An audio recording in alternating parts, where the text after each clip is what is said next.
જય હિન્દ। હું રેશમા પટેલ, ગુજરાત પ્રદેશ મહિલા અધ્યક્ષ આમ આદમી પાર્ટી।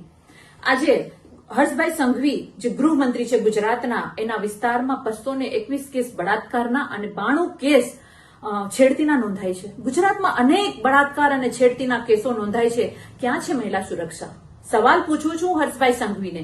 જે હર્ષભાઈ સંઘવી ભાજપ સરકારની નિષ્ફળતાને દબાવવા માટે, ભાજપ સરકારની નિષ્ફળતાને ઢાંકવા માટે મોટા મોટા અને સારા સારા ભાષણો કરવામાં નંબર 1 ગૃહમંત્રી, આજે ગુજરાતની સુરક્ષા માટે નંબર 1 ક્યારે બનશે? મહિલાઓ, દીકરીઓની સુરક્ષા માટે નંબર 1 ક્યારે બનશે આ ગૃહ ખાતું? એ સવાલ હું પૂછી રહી છું।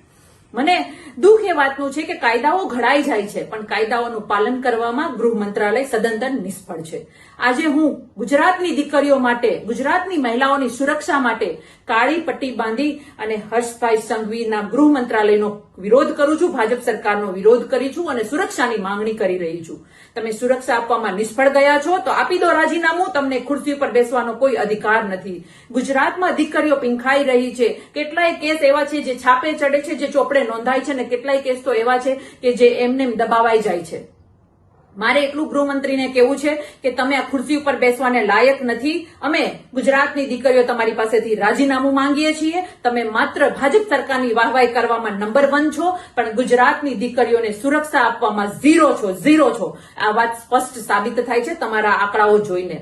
એટલે અંતમાં એટલું જ કહું છું કે રાજીનામું આપી દો અને ગુજરાતની દીકરીઓની સુરક્ષા માટે યોગ્ય વ્યક્તિને સ્થાન આપો અને સુરક્ષા અમારી કરો, એટલી મારી વિનંતી છે।